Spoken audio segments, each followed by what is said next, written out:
Hello, everybody, and welcome to today's Full Potential Show. I'm James Rick, and this is your number one non-boring source for personal development. Today on the line, we have Nic Lucas. He is the author of Anxious to Happy. He's an online business expert as it sort of evolved out of his being in the realm of online information selling. His background's in medical research and health education, and he discovered that the same obstacles many of his patients found in creating change are the same obstacles people face in terms of achieving success. Today's theme, the theme for today's show, is influence, how to change human behavior, yours and others. Nicholas, thanks for being on the show. Absolute pleasure, mate. I first heard the name of your show, and I thought it absolutely rocked. So very happy to be here and be a part of it. Well, thank you, Nick, and we are going to rock the show today. This really is about helping people to get from wherever they're at today to a level 10, and human behavior change, which is what we're talking about today, is absolutely critical. So I hope we can uncover some gems for people that right now are either struggling, wondering why they're not seeing the change that they really want, why they're not able to get themselves to change. Maybe they're starting to judge themselves a little bit, or help people that have made the change understand how they did it so they can duplicate that change in other areas of their life. Let's talk a little bit about your background and this crossover. You discovered that these obstacles your patients are having in creating change, in what areas of medical research were you doing? Well, my background is helping people who usually presented with a pain problem. And as much as you did symptomatic treatment, most of the time, the only way they were going to have real improvement in their life was if they changed their behavior. And we're talking basic things that we all know about, like improving their diet, improving their exercise levels, improving their fitness. And, you know, I recognize these as massive obstacles to people really, you know, achieving their full potential in their career and their physical health. And so I've got a research in pain medicine and in public health, and it's all about learning how to get entire populations to change their behavior. Like, how do you get people to stop smoking, and how do you get people to wear seatbelts? You know, young male drivers, for instance, as an example. So there's a whole lot of skills that you can use as a practitioner to help people identify why they're not moving forward and set in place the strategies that can help them do that. So then when it comes to business, my own businesses that I run and also other people's, I began to see that transfer of that knowledge, instead of just being about helping someone overcome a health issue, is actually helping people achieve anything. There's a whole pattern of behavior that we have to go through. And that's when I began to see that, and I saw I could apply it in this really broad spectrum, not only to myself but to other people. That's when I really began to take off in my own online businesses, and also my ability to help other people with their businesses as well. So really, I now get to straddle both worlds, you know. Now, do your friends, I mean, are they a little cautious? You know, they're like, man, this guy knows how to change human behavior. We got to watch out, guys. He's going to get us to pay for lunch. He's going to get us to pay for his parking spot. You know, is there any concern there? The thing about it, right, is that there is actually, you're right, there's a whole lot of little magic tricks you can do to people. But, you know, there's some other really big principles that apply that aren't really magic at all, and they're the ones that really make the big difference. Right. Now, before we talk about what those key ideas are for people to really understand influence and change in themselves and influence in others, I want to take a step back and talk about what inspired you to move in this direction. How did you get into the field that you did? What was your inspiration? Oh, mate, when I was an academic, I was a lecturer, and I used online discussion forums and online learning platforms way back in the late 90s. So I was very familiar with, you know, information online and using it. And then I decided to write a book called, you know, Anxious to Happy, and it was an attempt to write some information to help people who had anxiety. And as I was saying to you before the call, these are the people who wouldn't go into a bookshop to look for a book on anxiety because they were too anxious about it, or it would be a public admission of the fact that they had anxiety disorder. So I decided to write a book and publish it online. So I had to learn how to do that. I had to learn about marketing, and it wasn't my background. I was in healthcare and medical research, and the whole marketing and sales seemed very foreign to me. But I wanted to push through, so I just applied my ability to learn to this new field, and discovered, in fact, that there was massive overlap. Discovered that I was actually pretty good at being able to make it happen, and you know, but that's how it really started, with an interest on the delivery of information online, and then particularly how to publish a book online. And once I learned how to do that, the rest is history, as they say. So you've always been curious on human behavior, and that just kind of led to this natural evolution of, this is the answer. This is how it can be applied. And then you found a way in your current business to apply everything you've learned leading up to that. So it's kind of this natural progression from curiosity to where you can really apply now what you've learned as a result of that curiosity. Absolutely. I mean, and a lot of us do these things naturally, but you don't know why they work, or you don't know how to problem solve when it's not working. And so when you apply a framework around it that helps explain what we kind of do naturally in our lives, you step up above it, and you can learn how to really direct it and drive it to your own benefit and the benefit of other people. All right, Nicholas, so let's dive in and let's talk about what are some of the key ideas that you learn in human behavior. Why do people change, and how can we reproduce that change in ourselves and others on a consistent basis? Well, look, the first thing that struck me, and there is a series of kind of 7 steps that public health researchers have identified. We won't go into all of those, just a couple of key ones. Okay. And one is that when we first become aware that change is possible, or that a certain goal is possible, just because we're aware of it doesn't mean that we're actually planning or contemplating to take any action along those lines at all. And the example would be, right, someone who knows that it's a good idea to give up smoking, or someone who knows it might be a great idea to start their own business, but really they haven't shifted to that position where there's an intent or a contemplation of taking the action. Mm-hmm. And you know, the real reason that is happening is that there's all these benefits that they are enjoying in their current life, and there's benefits of taking a new direction. And so long as the benefits of the existing life aren't better than the of the new direction, they literally just won't take any action. So at that point in time, it really is just a balance of benefits of one versus benefits of the other. And you think about it, a human will only take actions that they perceive are more beneficial for them. So that's the sticking point there. And when that happens, when they see the benefit of the new thing, then they become consumed with it. They're contemplating taking action, and they're planning doing that all the time. So as public health researchers, and when I was in healthcare, now when I'm in business, what I have to do when someone's at that point is I have to really focus on showing them how great the benefits are of taking that new action, starting the new business, or changing their business model. Whatever it is that they want to do, you have to focus on building up what the benefits are. And I get people to write them down. I'll say, okay, write down 15 benefits of this new thing that you're aware of. And once they've done 15, I might even say, write down another 15. Like, really explore what the benefits are, because we know from a scientific point of view that that's one of the key factors that determines whether someone will just be aware of something or whether they'll go for it. And you're not always conscious of the benefits of staying put, right? I mean, a lot of times it's this subconscious desire for security and safety. And so you're not always sure why you're doing the thing that you're doing unless you really start mapping it out. Well, these are the benefits of my current behavior, and these are the benefits of this other behavior. And you've got to really tip the scale, it sounds like, in favor of the new behavior when you know that's the right option, really. You got it, absolutely. And the key word I'll throw in there is perceived benefit, because you're right, most of the time we're not thinking, we're feeling. And so we have a perception about what the benefits are, and unless we challenge ourselves on what those perceptions are, or have other people challenge us on what they are, you could go through life perceiving a benefit here and perceiving a lower benefit over here, and not taking action and missing out on some wonderful opportunities simply because you misperceive what the benefits are. Beautiful. Yeah, that's beautifully said.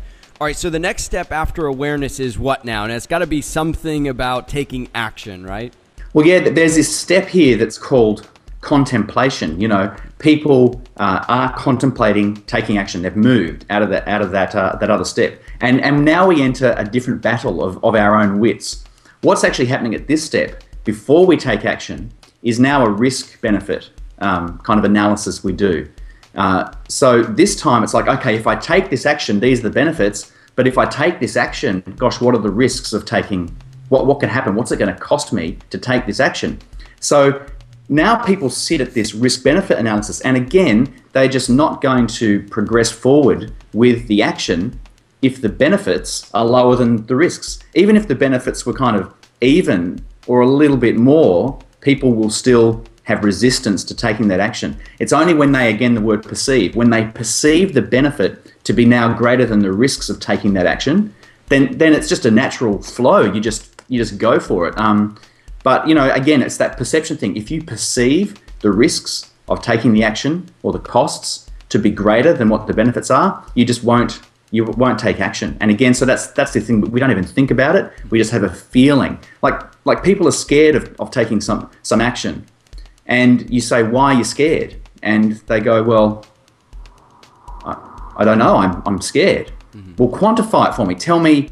Tell me what could happen. Write down what is the worst case scenario. What it is that you're afraid of. And often they'll say something like, well, I'm afraid I might lose the money I invest. And then you say, well, what happens then?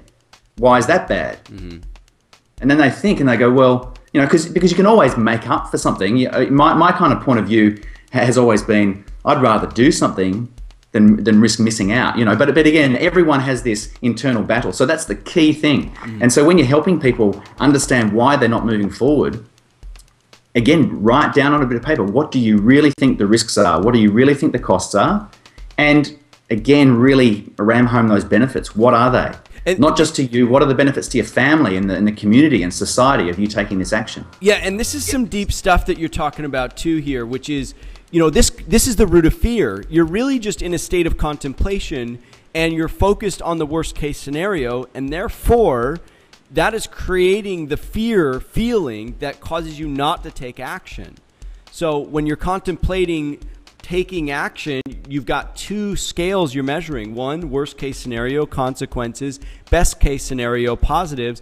And also, I think one of the reasons why you will lean more towards what you've been currently doing is because you know it. It feels safer than what you don't know. Even a best case scenario, if it looks like it's better than what you have now, there's still going to be a fear about it, because do you really know if it's better or not? You're still going to kind of question that part of it too, I think, right?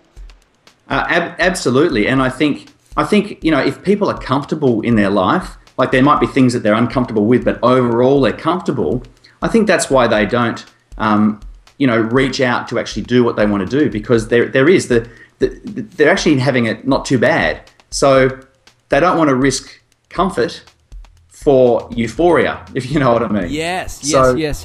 I totally know what you mean, and I talk about this all the time. The brain is built for comfort, not fulfillment. It's built for safety and survival, not happiness. So you've really got to force yourself.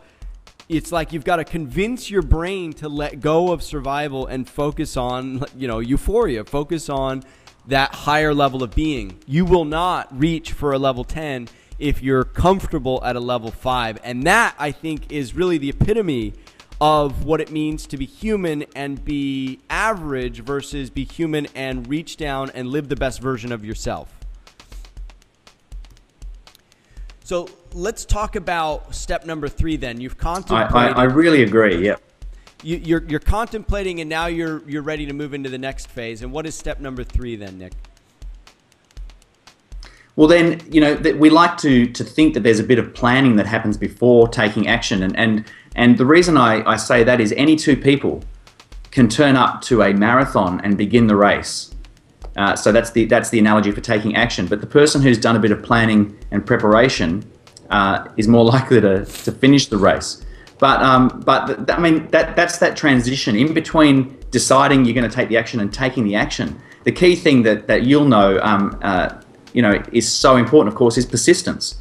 Taking action is one thing, and a lot of people say, you know, take massive action, but massive action in and of itself can just be a bunch of activity that goes nowhere. You really have to persist. And this is where hard work comes into it. You know, not for short-term gains, obviously. Sometimes you just have to take an action and you get the result. But for a lot of things that are really worthwhile in life, you just have to persist. And, you know, and the reason why people don't persist is because they're taking action, But if they perceive the cost to be too great, they're experiencing that it's too hard, then the cost again rises above what the perceived benefit is because they haven't got it yet. Often there's delayed gratification needed, and then they just give up as a result of that. So, if people are going through something, trying to achieve something, that's why it's so important to start out with that really conscious awareness of what the cost is and what the benefits are. Now, having said that, of course, sometimes you go on a certain journey to achieve something and you really discover that the costs are too great for what you think the benefit is. And at that point, it's a wise decision to pull out and go and put your energies elsewhere. There's a lot said sometimes about, persistence, but sometimes you need to have the wisdom to pull out. But you're doing that because of at least some informed and rational decision about what you're doing, even though I know that, of course, we are emotional beings. It's balancing all those out and just still persisting as the key to finally resolving what it is you set out to do in the first place. Now, I've got the first step is awareness. The second step is contemplation. Is the third step planning or persistence? Or is that the third and fourth step? Yeah, so the next step is planning and planning. The next one's action, and the next one is then persistence. Okay, and then so we kind of the final step, of course, being resolution, or you actualize what it is you actually set out to achieve in the first place. Okay, and I know we weren't going to go through all the steps, but I love it. I mean, it's very methodical in how you go through this and can really draw out our awareness of at what stage we're at in making a decision that we really care about. So number one, if you're watching and listening to this right now and you're thinking about a change you want to make in your life, that means you're aware of it. Number two, if you haven't taken any action yet, it means that you're still in contemplation mode. You could be dwelling in worst case scenario in fear, or you could be ready to make that action because you're recognizing the benefits outweighing the costs. And now you could be in step three. You've now actually started to plan how you're going to take your action. And this show could be part of that planning. You're like, well, I need to research it. I need to be that prepared runner that shows up at the marathon and knows what he's doing. So you're in the planning mode. Or you could already have started taking action, and now you've got to sustain that motivation by continuing that awareness of the costs versus the benefits, and keep those benefits before you, your reasons why for doing something. That's going to allow you to step 5, persist. And then 6, talk to me about resolution, Nick. I mean, is that the result where you've achieved something that you set out to do? Absolutely. And, and that's that achievement of long-term goals, but it could also be, that you decided to go and pour yourself a glass of water. You could actually analyze that decision. We go through exactly the same steps to go pour a glass of water and drink it as we do to actually achieve some of the really long-term goals that we get in our life. And, resolution means different things to different people. For me, resolution is climactic in a way, but also leaves me feeling I get left with actually a bit of discontent. And I think for me, that's what continues to drive me to keep accomplishing things and being productive, because I really enjoy getting to the end, but I'm really someone who enjoys the learning process. I enjoy the journey of getting something done, of working towards something. So I'm wired that way. A lot of other people are wired quite differently. So it's not a one-size-fits-all. Yeah, this is just clarifying. I mean, usually we kind of stumble through this process in the dark, right? I mean, we go through these stages, sometimes lightning quick. It's a great point that you pointed out. It could be the same process you go through when you pour a glass of water. It doesn't have to be a major goal, but recognizing the process allows you to now move from the level of feeling and groping around in the dark to a place of accuracy and clarity when you kind of pinpoint where you're at and what's coming up. And so you're ready for it and you know how to move yourself through each stage. For example, many people are stuck in the contemplation stage. They haven't even started planning or preparing for anything because they aren't even sure if they want to take that action yet. And yet when you know that that's where you are, you could say, if I really want to do this thing, I just need to really conjure up more benefits to drive myself to move to the next point. Is that how you use this model, Nick? Or how could somebody use this model to really create some powerful changes in their life? Absolutely. because I think one of the things that occurred to me after I began to achieve things in life, and then sometimes I wouldn't achieve them, it was this understanding that I'm either going to do it or I'm not. And I think anyone involved in coaching other people has experienced the frustration of other people who say they want to do something and everything about them says they're going to do it, but they never take any action. I'm frustrated in myself when I see that, and it can be frustrating in others. We call it chronic contemplation. And I think people need to have that real good, honest look at themselves and maybe have someone else who isn't clouded by their perceptions to look at it and go, what's going on? Because we know that as the benefits are greater than the risks, people will take the action. They just will. So we know that when they're not moving forward, when they are stuck in this stage of chronic contemplation, is that either the benefits really aren't there, and they've made, but they still for some reason are contemplating doing something that they're really never going to do because the benefits aren't there or the costs are too much. And in which case, what you want to do is relieve people of this fantasy goal that really isn't even a goal at all. It's a fantasy, and direct their attention into something that they can and will do, because as you know, once you get a little bit of success, it just breeds more and more and more success. But people who are stuck in chronic contemplation, 10 years can go by sometimes, and they haven't actually done what they set out to do. It's a very demoralizing thing and can prevent them from doing all these other things that are possible for them. So I see it as a crucial point. That point is yourself and someone else having a really honest look at the real risks and costs, as much as you can find those out, and what the real benefits are. Not just yourself, but explore it out. Like, if I do this thing and it works and it's good, what effect is it going to have on me? What about my partner? What about my family? What about my community? What about the customers that I serve if it's a business that you're looking at doing? The ramifications of doing something positive, as you know, are far greater than just what happens to you. So having that really honest look is essential to moving forward. I love what you're saying here, Nic, and I love the term chronic contemplation. And I have to admit, the first thing that comes to my mind when I see somebody stuck in chronic contemplation is the word chronic constipation. and you said you've got to relieve people of a fantasy goal if they're stuck in chronic constipation or contemplation, which fits right in. I mean, that's really what it is. You are literally stuck. And that is not an enjoyable place to be. That is not a place that gets results.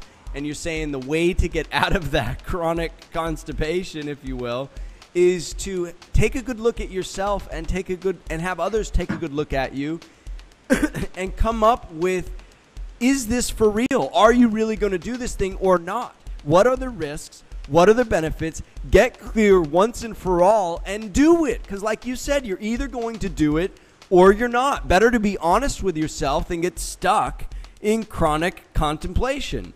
You got it. Absolutely right. I can't imagine a more frustrating place to be in. And having been there myself on certain things, the first big business success I had was because of, again, drawing a line in the sand. Like, I'm either going to do it or I'm not. What are the essential steps I need to take to make that happen? Why am I so busy doing everything else but not the key thing that's going to lead me to have the success? And when I did it, success followed, and I could have done it a year or two earlier and had the same outcome. So I think it's something that we all have. And when you are thinking about yourself and it turns to introspection, I think we need to be honest and recognize we can fool ourselves. We're great at fooling ourselves. You only have to look at all the work on behavioral economics by Dan O'Reilly, Predictably Irrational. All that work tells us that, which is why it's a great idea to get someone external to come and have a look at you and say, look, I just need you to have a look at my reasoning here. Here's why I think I'm doing this. What do you see from an external person looking in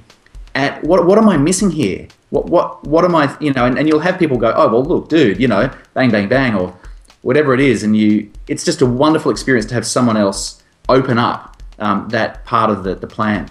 Yeah, I'm going to re-summarize everything you've said here, Nic, just very shortly. We're about to wrap up the show. I want to give people an outlet to reach out to you and find your work. I mean, there is just an incredible amount of value here because it is so methodical, the way that you've broken these things down. And I think it really helps people move from stage to stage all the way to the point of resolution. So very quickly, as we go through these steps again, this is the process you go through to change your behavior or to change somebody else's behavior. And this is really the epitome of influence. Number one, there's the awareness. Number two, there's the contemplation of the risks versus the rewards. Number three, there is now the decision to take action. You haven't exactly taken action because you're planning. So that's 3. 4, you started to take action. 5, you're persisting. And 6, you're having a resolution. And then you're going to repeat the process because, like Nic said, you're going to feel a little bit of discontent after that. Now, if you're stuck for any reason, it's important to get an objective view on the situation because, like Nic said, you're good at fooling yourself. And so you're going to want to get somebody else's opinion of the matter. Discuss it with them. What are the reasons why you're stuck? Why are you doing what you're still doing and not doing what you really have said you want to do? These are all important elements to shifting and making that change a reality. Nic, am I missing anything? Is there anything you'd like to add before we wrap up and let people know how to reach out to you? No, you've summarized it beautifully, and that's great. So that's it. Okay, that's Nicholas Lucas. Nic, where can people follow along and pick up a copy of your book or just engage with you in some way? So, funnily enough, I've got a website called Nic Lucas, and I spell my name without a K, so it's just NICLUCAS.com. And I'm going to go ahead and make. I've got just a step-by-step outline of that process as a PDF document with a bit of explanation around it that I'm really happy to share with listeners of this show. So it's going to be niclucas.com/James-Rick. And now I'm going to be really lucky because now I'm going to have a URL with your name in it, mate. I'm really lucky. That's niclucas.com, NICLUCAS.com / and here's the gift. If you go to /James-Rick, he's going to give you a free copy of this behavior model that we just talked about, which, as simple as it is, it's only like a 2-page thing, right, Nic? You got it. As simple as it is, this is powerful. We're talking about shifting human behavior, and this is the model for it. So, again, that's niclucas.com /James-Rick. Nic, thank you so much for this clear, concise, and methodical approach to influence and changing human behavior. Thank you very much for the opportunity to share. It's been great. It's been great having you on the show, Nic. Take care. Well, that concludes this week's episode of The Full Potential Show, your #1 non-boring source for personal development. I'm James Rick, and if you want to get more positive programming for your brain absolutely free on a weekly basis, just visit fullpotential.com. If you like The Full Potential Show, you're going to love the Full Potential Club. What would you like most as a Full Potential Club member? Be 2 to 3 times more productive? Do what you're passionate about? Have more energy? Reduce your work hours? Travel the world? Enjoy an amazing lifestyle on a frugal budget? What if you could do them all? James Rick has been there and done it in ways that few people have. For anyone serious about taking their life or business to the next level, you know you've got to do more than just watch. You've got to do. Join James Rick and other like-minded people for an incredible $10 a month at fullpotential.com/club. Be educated. Be empowered. Be the best version of you. fullpotential.com/club. Try it free for 30 days.